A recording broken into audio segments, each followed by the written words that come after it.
Magandang umaga, church! And today, let us celebrate and let us give our best sa ating Panginoon. Habang nandyan ka sa iyong bahay, pwede kang pumalakpak, pwede kang tumalon, ialay mo ang iyong boses, ialay mo ang lahat ng sayo, at ialay mo ang iyong buhay. Come on, church! Sabayan niyo ako.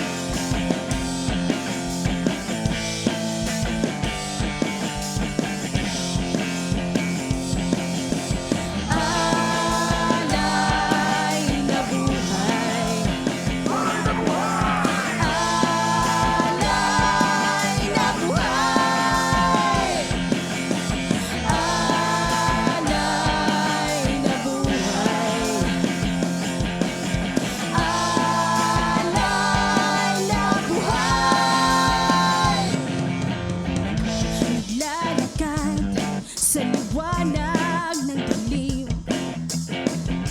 isang katulad kong hindi napapansin. Ikaw hirap na wala ang pangarap, karangyaan, yamang walang dahilan, hindi inalay ang buhay. Tagumpay na ligaya, malalim na kagalakan, dahilan direksyon, malayang kapangyarihan, sagana pinagpala, puno ng pag-ibig at pag-asa, kapayapaan, buhay walang hanggan, yan ang alay na buhay. Alay na buhay! Alay na buhay, sigaw ng damdamin. Alay na buhay, malayang pagpuri. Alay na buhay, tibok ng puso. Alay na buhay, sa'yo'y ibinigay. Come on, church! Huwag mong himbang yung katawan sa pagpuri at pasasalamat sa ating Panginoon.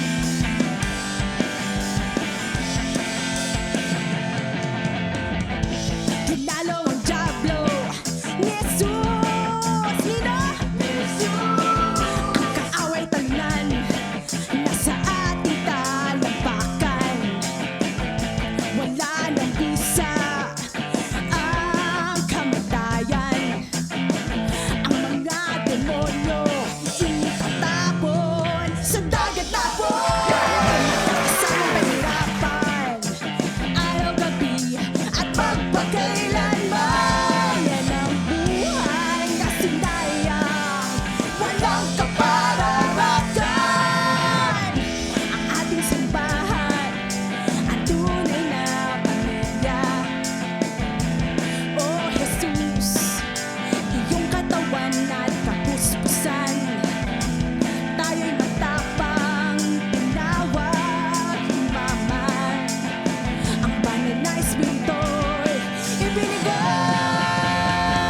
sa bawat nilalang na inalay ang buhay. Alay na buhay! Alay na buhay, sigaw ng damdamin. Alay na buhay, malayang pagpuri. Alay na buhay, tibok ng puso. Alay na buhay, sa'yo'y ibibigay. Ibigay mo ang lahat ngayon sa Panginoon, church! Huwag kang magtitira!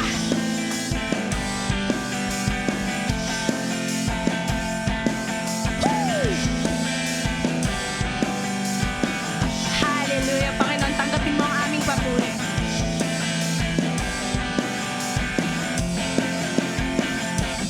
Na church, sino ba ang tatanggi? Si Jesus ang tulay, matatag, matibay, tagumpay, dalisay, wala siyang kapantay. Sino ba ang tatanggi? Sa pag-ibig na laging wagi, ang alay na buhay, ang Diyos ang patnubay. Jesus lang matatagpuan, ang tunay na kalayaan, simple lang yung gagawin, ang tawad sa kasalanan.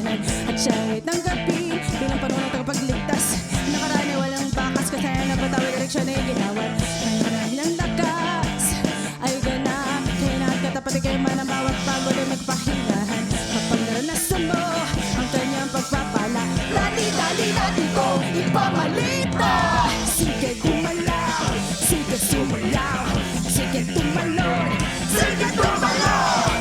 Sige gumalaw, sige sumayaw, sige tumalon, sige tumalon.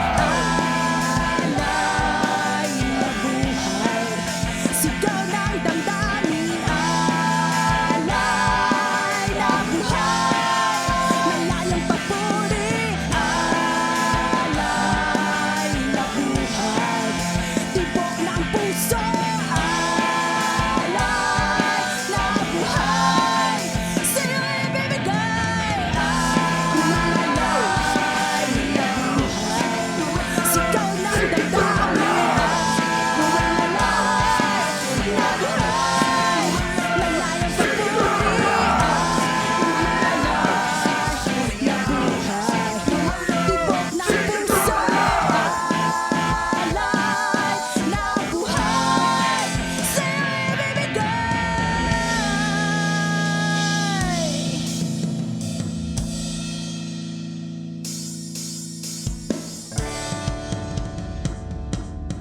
Let us continue to worship the Lord, church. Huwag kang bibitaw. Focus on the Lord right now. You know, the journey that you are in, ang Panginoon ang nagbigay sa iyo niyan. Ano man ang ipinagdadaanan, yan ang lakbay. Pinagkaloob sa atin ng Panginoon. And hindi tayo dapat humihinto at hindi tayo dapat sumusuko. Maraming beses nang nadapa at nasubsob, maraming ulit pang nawalan ng lakas ng loob. Pero heto, tumatakbo pa rin. Ilang ulit bang madadapa at susubsob? Ilang ulit bang mawawalan ng lakas ng loob? Pero heto, tatakbo pa rin. Hindi ako matatapos dito.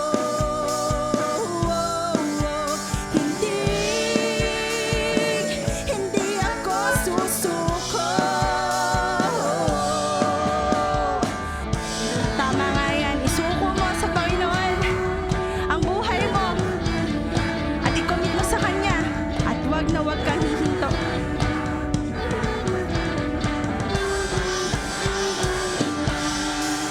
Maraming beses lang nadapa at nasubsob, maraming ulit pang nawalan ng lakas ng loob. Pero heto,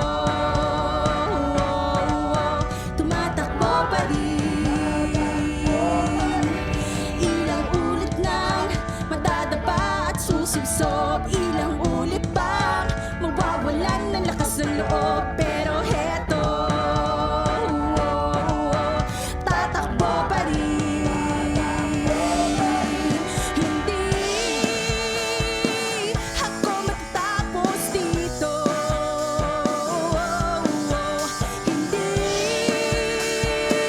Hindi ako susuko.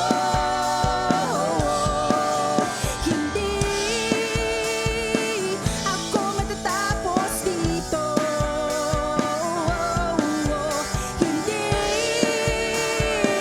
Hindi ako susuko. Taas mo ang kamay mo ngayon sa Panginoon. Kung susuko ka man, susuko ka lang sa Panginoon. Sa Kanya lang. Hallelujah, Lord. Receive our worship today. Kalimutan na ang nakaraan ng hinaharap. Yan ang luntik na ng pagtagbo. Sige, tapusin mo. Wag na wag kang hihinto. Kalimutan na ang nakaraan ng hinaharap. Yan ang luntik na ng pagtakbo. Sige, tapusin mo. Wag na wag kang hihinto.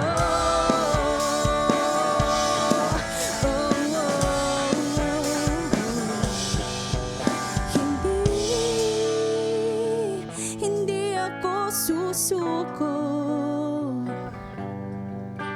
Hindi ako susuko. Hindi ako matatapos dito.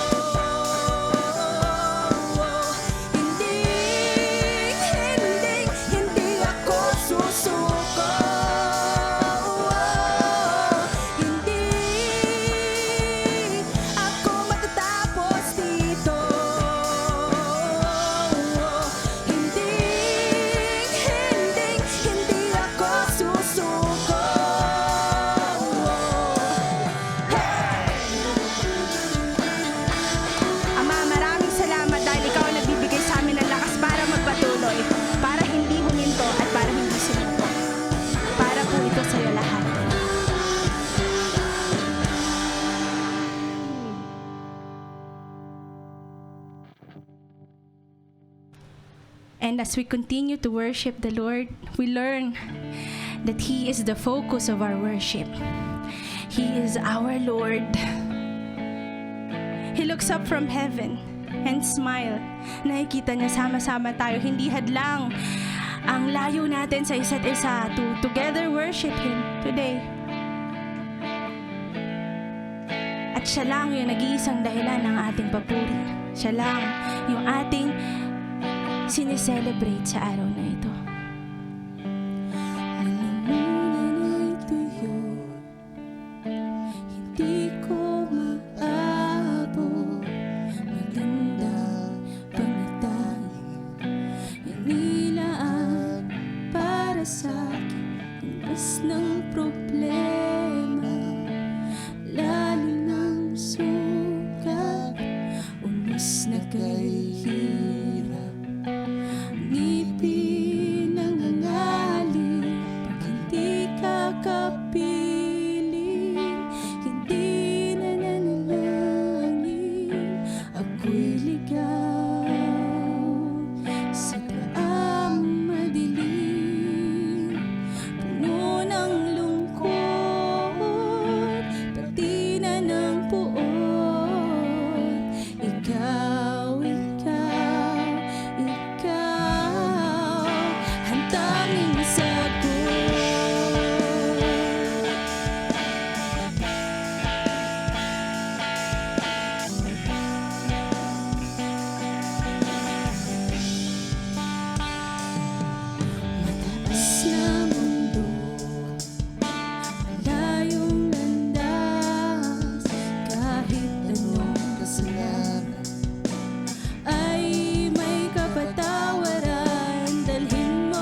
Isang mapagpalang araw po sa ating lahat at pag-uusapan po natin ngayon ay rich generosity.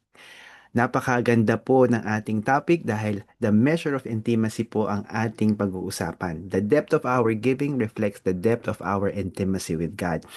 Mas mahal natin ang Panginoon, mas madaling magbigay ng alay sa Kanya. Hindi limitado sa pera o ari-arian, kung hindi oras, kalakasan, kapangyarihan, talento, ambisyon, lahat na maari natin ibigay sa Kanya dahil siya ay karapat-dapat alayan ng mga bagay na ito. Sabi po sa Luke 6:38 Amplified Version, basahin po natin sabay-sabay. Give, and gifts will be given to you. Good measure, pressed down, shaken together, and running over, will they pour into the pouch formed by the bosom of your robe and use as a bag. For the measure with which you deal out to others, it will be measured back to you. And bigyan po tayo ng karunungan at talino at maunawaan natin ang salita ng Diyos. Nung panahon po ng mga Israelita, nung sinabi po ito ni Heso Kristo doon sa Sermon at the Mount or the Sermon at the Plateau, ang kanilang measurement po ay hindi kinikilo. Kung hindi, ito ay sinasalo. At anong mga panahon na to, ginagamit po nila kasi parang robe po kasi ang damit ng mga kalalakihan din ng araw. At nilalagay po nila ron sa harapan ng pouch nila para pong inaangat yung kanilang rope tapos ibubuhos po yung goods doon. Ang napakaganda po kasi sa sinasabi ng Panginoon dito, kapag tayo po ay malayang nagbibigay, malaya pong babalik ito sa atin. Dahil yun po ang ekonomiya ng ating Diyos na makapangyarihan sa lahat. Lahat po ng binibigay natin ayon sa kanyang kalooban ay babalik at babalik po sa atin. Dahil yun po ang kanyang pangako. At ang importante po rito, sinasabi niya, ang divine principle, the measure of our giving reveals the measure of our faith and intimacy with God. So kapag tayo po ay nagbigay ng alay sa Panginoon, ito po ay nagsisilbing ebidensya kung gaano natin talaga kamahal ang ating Panginoon at gaano kalalim ang ating pananampalataya sa Kanya. Because He is the great provider. So we give freely because we know na ibabalik ng Panginoon sa atin ito ayon sa Kanyang salita, especially kapag ang pagbibigay natin ay ayon sa kalooban niya at dahil sa lalim ng relasyon natin sa Kanya. Ang importante po, balikan natin 2 verses before, ang verse 36 ng Luke chapter 6. Sabi po dyan, be merciful just as your Father is merciful. Kaya nga po ang ating giving is tied to our understanding of God's mercy toward us. Kung alam po natin kung gaano tayo kamahal ng Panginoon, marapat lamang na mag-alay tayo sa Kanya. Hindi po to limitado sa pera o ari-arian, ngunit sa pagkakataong ito tayo po ay mag-aalay ng kaperahan sa Panginoon, maring ari-arian din. Nasa conviction po natin yan. Pero higit po dun kasi ang pagbalik tangkilik natin sa ating Diyos na makapangyarihan sa lahat. Tulad po ng isang anak na punong-puno ng pag-ibig sa kanyang mga magulang, iaalay niya ang pinaka maari niyang ibigay na maganda. Higit nga po doon sa kanyang kayamanan, importante rin po kasi ang alay ng anak patungkol sa panahon na ilalagi niya o serbisyo sa kanyang mga magulang, lalo na kung medyo may ikaedara na o di kaya ang panahon na maari niyang i-treat ang kanyang mga magulang sa isang vacation o sa isang magandang gawain o dadalhin niya ang kanyang mga magulang dun sa mga lugar na nais nilang puntahan, balikan o mga lugar na hindi pa nila napupuntahan. So ganun po, ang pag-ibig natin sa Panginoon, kaduktong po dito parati ang pagbibigay at syempre po ang pag-aalay ng ating buhay. So bago po tayo magdesisyon kung magkano po ang ating ibibigay, kung anong ari-arian ang ating ibibigay, manalangin po muna tayo. Ang manaming Diyos, kayo po ang mangusap sa lahat ng nanonood ng mensaheng ito. At kayo po, Panginoon, na magpala sa amin ng tamang pagbibigay sa iyo. Ang karapat dapat na ialay sa iyo, Panginoon, na kaperahan o ari-arian sa pagkakataong ito. Dalangin ko po, Panginoon, palalimin niyo po lalo ang aming pangunawa sa importansya ng aming koneksyon sa iyo araw-araw. Namamahal ka namin, Panginoon, dahil alam namin na sobra ang iyong pag-ibig sa amin. Hindi maarok ng aming isipan. Ito po ang dalangin namin sa ngalan ni Jesus. Kung kayo po ay nasa ating mga daughter churches, maari po kayong magbigay doon ng inyong alay, ng inyong handog. At kung hindi naman po, maari po kayong magbigay electronically sa GCash Maya 0917-528-1069, Claribel Aviera at video account 0904-9044-0207. Claribel Castro. Mas maganda po kung mabibigay niyo po ang pangalan ninyo kapag kayo po ay nagbigay ng alay o handog ninyo sa ating Panginoon. Sa pagpalain po kayo at hayaan niyo po na patuloy tayong mag-alay na mula sa ating puso ayon sa kagustuhan ng Panginoon. Until next time, goodbye and God bless you. Happy Sunday to everyone who is joining us live today, and it's another powerful day that we can actually talk about prayer. So, huwag po natin kakalimutan, this is the second part of our four-part series for the month of June on when we forgot to pray. Can prayer really change anything? Last week po napag-usapan natin, yes, it does really change a lot of things. And the things that we miss out kapag hindi po tayo nagpe-pray. So, it's something that is very powerful and beautiful. Kaya nga po, wag po natin kakalimutan. Sa araw na ito, mag-decide po tayo. Let us put God first in our activities. Let us put Him at the pinnacle of our daily, progress, daily failures, daily success. Kasi ang sarap makipag-usap sa Panginoon, especially when you finish your day or, when you finish your day, winding down, you talk to God, nagre-reflect ka sa nangyari sa araw na ito, and you're able to find peace. Normally po, pag ako po ay naglalakad pa uwi nang galing sa train station, I actually talk to God. Pag galing po ako sa train station, papasok naman sa work, I talk to God. Habang nasa train ako, I talk to God. Habang nag-work ako, I talk to God. Parang ginawa po ni Nehemiah when he was talking to Artaxerxes, he prayed to the Lord. And it was really very powerful because God answers prayers. It is the most fulfilling activity of the day for me and for the biblical characters na nababasa natin. Kung bakit ganun yung buhay nila, kung bakit ganun sila kadedicated sa Panginoon, bakit ganun kalapit yung puso nila sa mga naghihirap, kung bakit ang lalim ng pasensya nila, ang tindi ng kanilang kagalakan. Paul and Silas, they were actually in prison, and what they did was, instead of complaining about being in prison, they worshiped God. And the prison gates flang open, bumukas po siya. And yung shackles nila natanggal. And because of this, hindi sila umalis doon sa prison kung hindi ministeran nila yung warden and the warden's family and the household of the warden na born again po sila sa gabi na yon. So grabe po ang ginagawa ng nung panalangin. Kaya hindi po talaga natin to dapat sinasantabi dahil ito po ang nagbibigay sa atin ng mas magandang araw. Lalong-lalo na po kung sakasakaling medyo nagkaroon tayo ng hindi magandang experience. I remember I was talking to one of my clients sa coaching aspect ng aking buhay. And sabi ko sa kanya, what are you proud of for today? Hindi po siya Christian. So na-realize niya na all of the things that we were talking about was practically negativity. And then na-realize niya at that moment, yeah, meron akong ginawang maganda. And that is where actually, when we pray, the Lord will show us things. If we listen, the Lord will speak. Maririnig natin yung gentle, still small voice niya. Ang sarap na pakinggan siya. Kaya nga sabi ni David, I would rather spend one day in the house of God than 1,000 elsewhere. So ano po ang topic natin today? We talk, ang daldal natin, but not to God. And sometimes we think that we talk to God dahil nagpe-pray tayo o nasa attitude ng prayer tayo, pero in fact, hindi talaga tayo nakikipag-usap kay God. We are just ranting, we are just raving, we're just complaining. And remember, talking to God is a two-way thing. So, nire-replace po natin ang panalangin with meetings, with events, and with online noise and whatever activity that we engage in. So bago po tayo magpatuloy, tayo po ay manalangin. Ama naming Diyos, kami po ay humihiling ng gabay mo.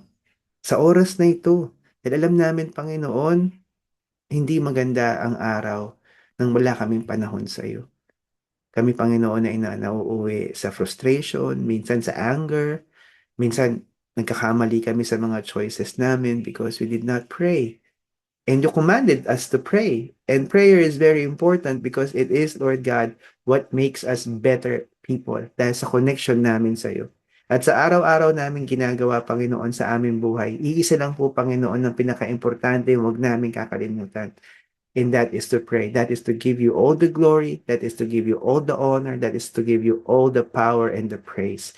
Because this is where, Lord God, yung success namin for the day relies on yung connection namin sa iyo. Ito rin po yung nagdadala sa amin ng pagbabago. Ito po yung nagdadala sa amin ng pasensya, ng kapangyarihan, ng pagkapatawad, paghingi ng tawad, ng pagkukumbaba.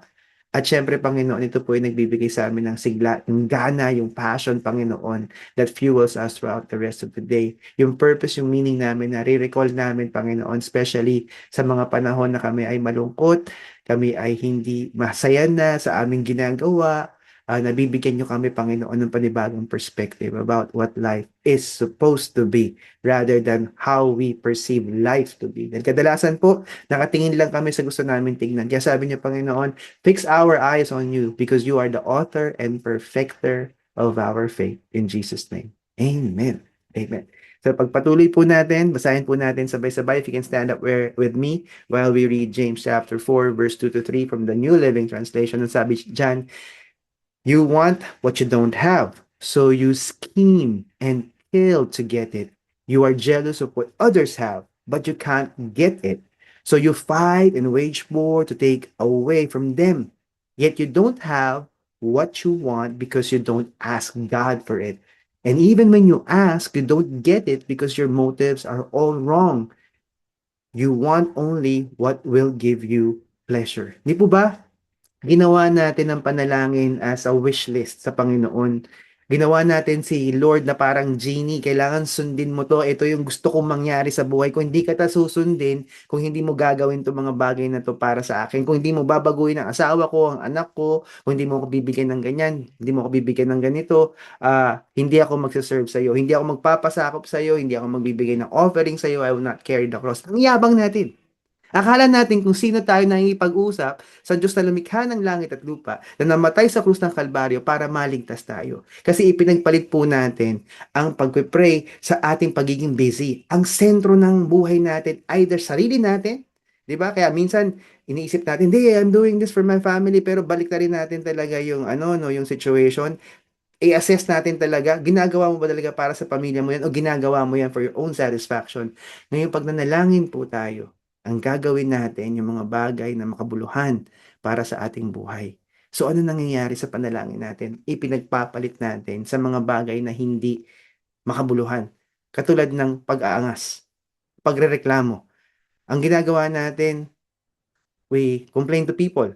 Kakausap tayo, di ba? Makikipag-chat tayo, tatawag tayo sa mga tao para pakinggan tayo, di ba? Tapos ito-draw natin sila doon sa pagrereklamo natin. Maya-maya kung mahina-hina yung Kristiyano, pinapatulan na yung pag-event natin, pinapatulan na yung complaining natin. At maya-maya nagiging magka-agapay na tayo. Kaya nga po yung mga tao na mahilig mag-complain, mahilig mag-vent, mahilig mag-judge, yung mga tao na nag-iisip na masama towards other believers, naghahanap yan ng mga Kristiyanong katulad nila, mga kawangis sila, and they will avoid Christians who are mature in the faith because ayaw nilang mayanig ang kanilang pagrereklamo. So ano nga ba yan?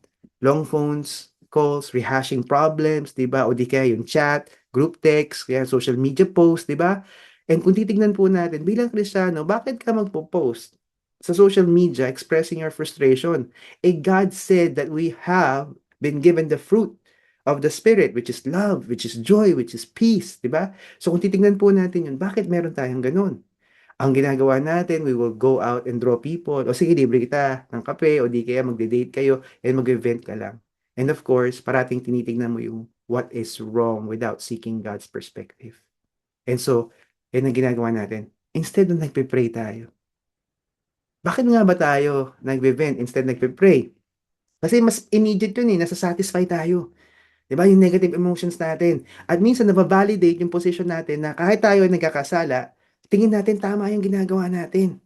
At syempre, pag ikaw nagreklamo ka, hindi mo kailangan mag-effort na magbago. Hindi mo kailangan magkaroon ng pagkakataon wherein magsa-self-reflect ka at kailangan kong ibahin yung approach ko sa buhay. And syempre, yung pag nagbe-vent ka, nagko-complain ka, hawak natin yun. Tayo yung nagkukwento, kala mo tayo yung biktima, tayo yung nanakawan. Di po ba? Kaya nga po sabi sa Proverbs 11:13 from the New Living Translation, a gossip goes around telling secrets, but those who are trustworthy can keep a confidence. And nakakatakot po talaga kapag nag-engage tayo sa mga taong ma-complain because this potentially are the people na hindi mapagkakatiwalaan. Tuloy po natin. We replace prayer with venting once again. Anong gagawin natin? Put God first. Unahin natin siya. Psalm 142 verse 1 to 2. NLT version says, I cry out to who? To the Lord. I plead for the Lord's mercy. I pour out my complaints before Him and tell Him all my troubles. So yun po yung tama. Unahin natin. Kung tayo, malakas tayo ng loob, magreklamo, meron tayong gustong sabihin na frustration natin, sino ang dapat nating unahin kausapin? Ang Panginoon. Tell God what you need. Tell God what you feel. Tell God kung ano yung nangyayari sa buhay mo. Nagagalit ka ba sa asawa mo? Nagagalit ka ba sa anak mo? Nagagalit ka ba sa sarili mo? Hindi mo mapatawad ng sarili mo? Nahihirapan ka sa trabaho mo? Nahihirapan ka makisama sa mga tao, sa iyong kapaligiran? Nahihirapan ka sa pag-aaral? Walang tumatanggap sa'yo? And so, don't go to your friends. Don't go and vent sa social media. Go to God. Liberating siya. Ang sarap. Lalo na kung pag lumapit ka sa Panginoon with all humility, ano sabi ng Panginoon? If you are tired and weary, come to Him. Diba? If we are burdened by certain things, because we will learn from Him. We will be together with Him. Matthew 11, diba? 28 to 30. And so, nakakapagod magreklamo. Nakakarinig na ba kayo ng tao reklamo na reklamo? O ikaw, pag reklamo ka ng reklamo, nakakatulong ba siya? So, ang tendency kasi natin, we want people to hear us, to listen to us, but we don't want people to bring us to God so that we will change our attitude. Next po, ang pwede natin gawin, mag-vent tayo kay Lord. Sabihin natin itong mga bagay na to, as I have mentioned a while ago. God, I'm frustrated about this situation. Pour it out, honestly. Tapos tanungin natin siya, Lord, ano nga ba? Ano nga ba yung pwede kong makita dito? Ano ba yung pinapakita mo sa akin? Ano ba yung mali sa akin? Kasi kadalasan po ang hirap tanungin ng sarili, ano yung mali? Because we are afraid to get the answer that we don't like to hear. And God is going to show us what is meant to be heard by us. The Bible is a double-edged sword. It divides soul and spirit, bones and marrow. It, judges the very motives of the heart. Kaya importante po yan.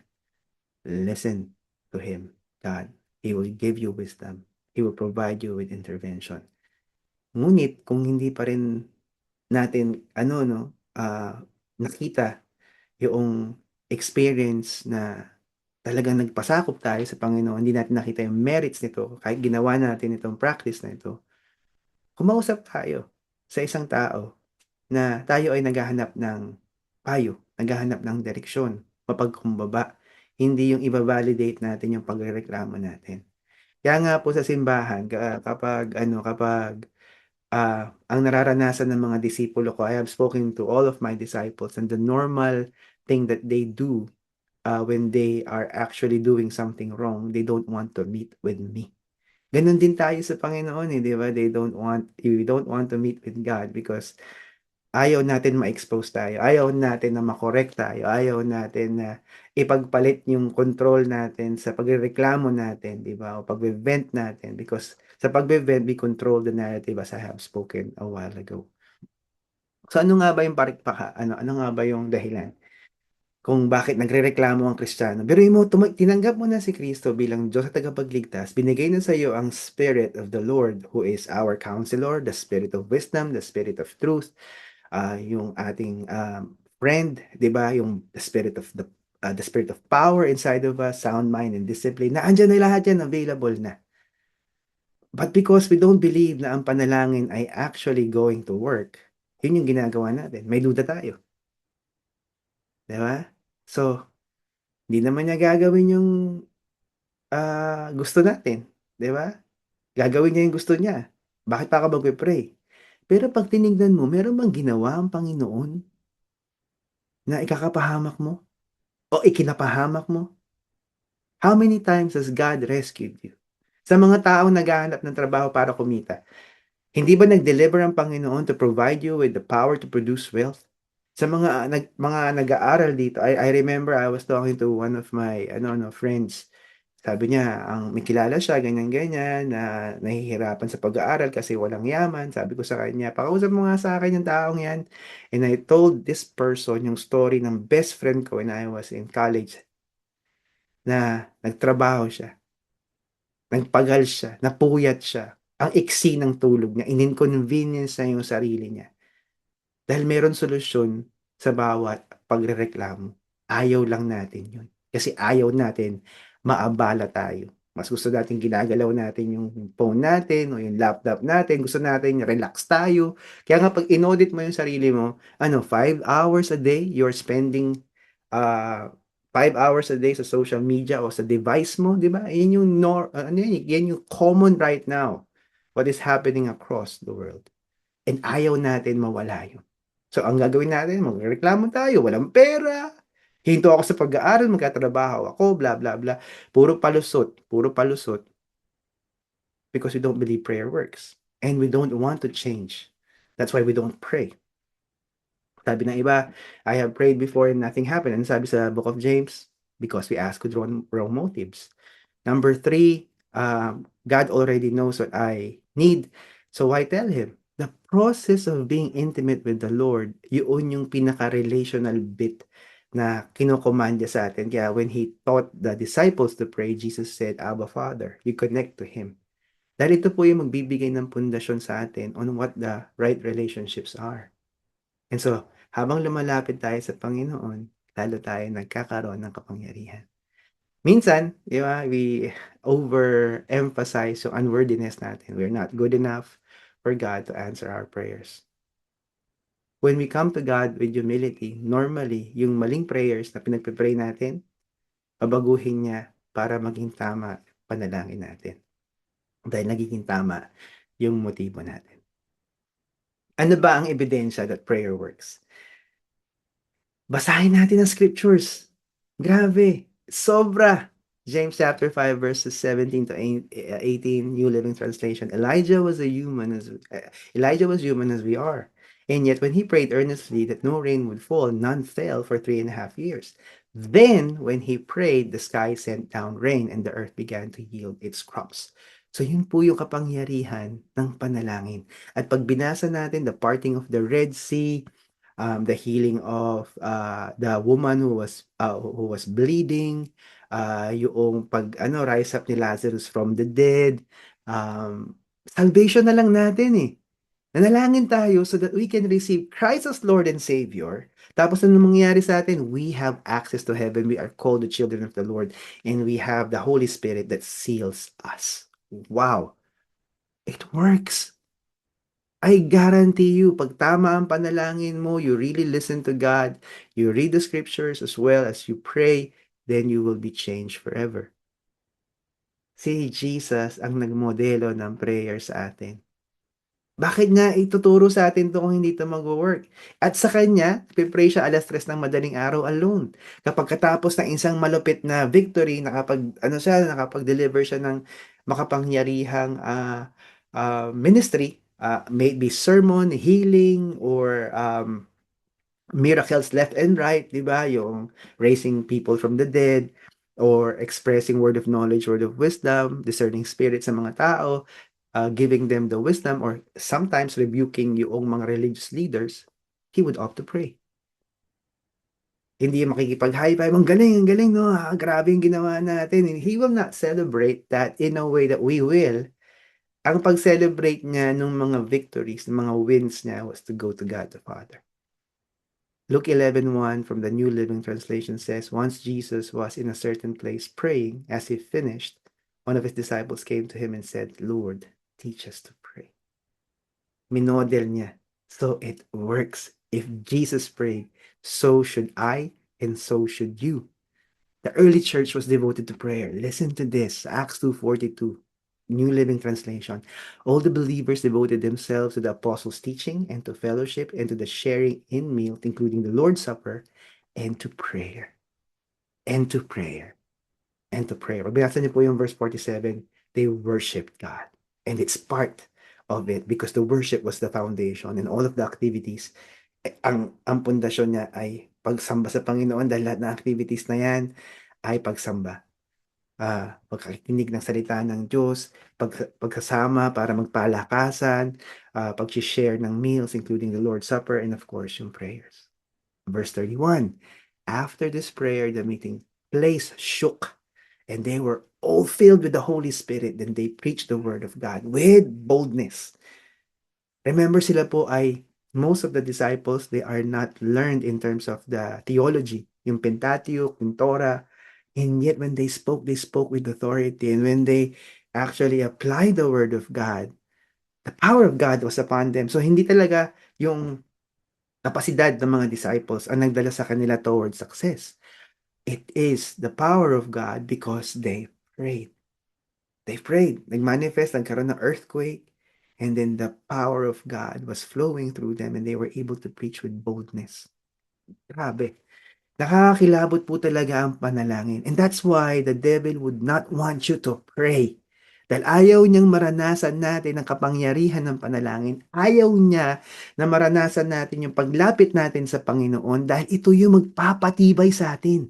Babaguhin tayo mula paloob, palabas, at ito ay magiging permanente na pagbabago at patuloy na pagbabago. Lalo kang tatalino, lalo kang huhusay kung saan ka man binigyan ng natural abilities ng Panginoon, kung saan ka binigyan ng gifts, yung supernatural abilities mo dahil ginagamit mo siya at sinishare mo siya, ang mga tao ay nakikinabang sa kapangyarihan ng Panginoon through you. And so you live a different life. Baliktad ang iyong kultura na ipinapamala sa mga tao. Patawarin mo ang kaaway mo, ipanalangin yung mga nananakit sa iyo o naninira sa iyo. Yun ang sinasabi ng Panginoon. Love your enemies and pray for those who persecute you. Ano pang sinasabi ng Panginoon? Serve! Because I came to serve and not to be served, says Jesus. Anong sabi pa ng Biblia? Unahin natin ang panalangin, hindi yung activity. Because yung panalangin natin will make us understand who God is. Ano yung character ng Panginoon. Ano yung mga bagay na hindi tama sa atin pag nilapat natin yung pamumuhay natin ayon sa salita ng Diyos. Ano pa yung mga bagay na dapat natin ipagpatuloy, pagyamanin, sino yung dapat natin kausapin, ano yung topic na pakikipag-usap natin sa Kanya. Alam niyo po yung panalangin, tatanggalin ng agam-agam mo. Tatanggalin yung kumpiyansa mo sa bagay na makamundo. Mawawala yung confidence mo sa kinikita mo dahil may trabaho ka o doon sa libreta mo, yung bank account mo. Mawawala yung confidence mo doon sa, o hindi, basihan ng confidence mo yung qualifications mo, may master's ka ba, meron ka bang doctorate, meron ka bang skill set, no. Si Lord, si Lord. Yung mga single dito, hindi ka magmamadali dahil alam mo, si Lord meron siyang hinanda na mapapakasalan mo. Isang tao na mamahalin ka. Isang tao na iaangat ang kalidad ng buhay mo. May binigay ang Panginoon sa iyong simbahan. Ito yung pamilya na magpapalakas sa iyo. Kung tinawag ka para sa simbahan ng salvation in the name of Jesus, come to us. Because ang daming ipapakita ng panalangin sa iyo. I believe one of the most powerful things that God wants you to know is your identity. Sino ka ba sa mata niya? Paano ka niya ba hinulma? Ano ba ang ginawa niya sa buhay mo? So meron kang dalawang options today. Option 1, pagpatuloy mo. Magreklamo ka sa mga kaibigan mo. Mag-meeting kayo. Maghanap ka sa AI para sa mga sagot mo. Kausapin mo ang lahat ng mga tao. Gambalain mo sila. Istorbohin mo sila. Kasera sa Panginoon. Or option number 2, unahin mo ang lahat. Unahin mo ang Panginoon. Sabihin mo lahat sa Kanya. Bago ka magreklamo, manalangin ka muna. Bago ka magplano, ilapat mo yung plano mo sa Panginoon para ma-filter kung tama yung plano mo. Bago ka maghanap sa Google o sa AI, unahin mo ang Panginoon. James chapter 4 verse 2 is very clear. You don't have what you want because you don't ask God for it. And so, why don't we bow down our heads and close our eyes in prayer? This is the opportunity for you to pray.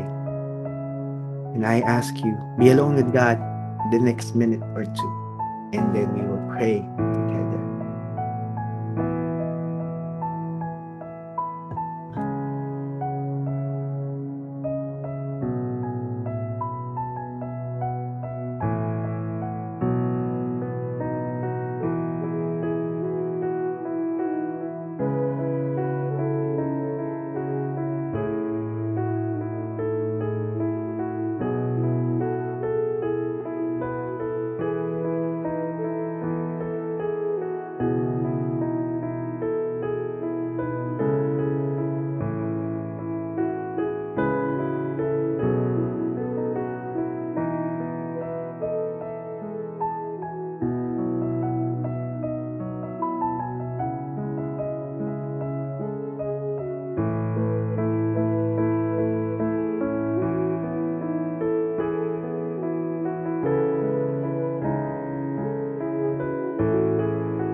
Panginoon, kami po ay nagpapasalamat dahil hindi kami kailangan maging mag-ayos. Hindi kami kailangan magpanggap, Panginoon, kung kami ay wasak sa loob.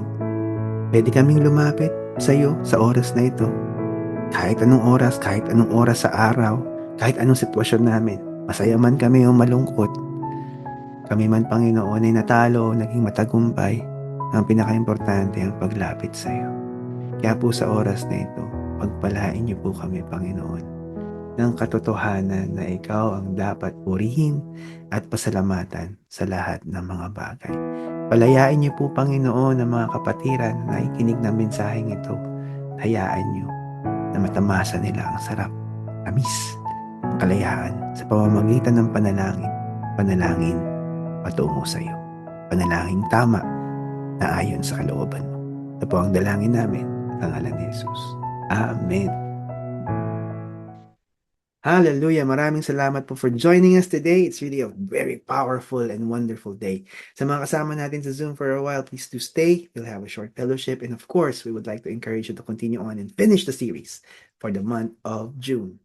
May the Lord bless you, keep you, and may He make His face shine upon you. Until next week, God bless you. Goodbye for now.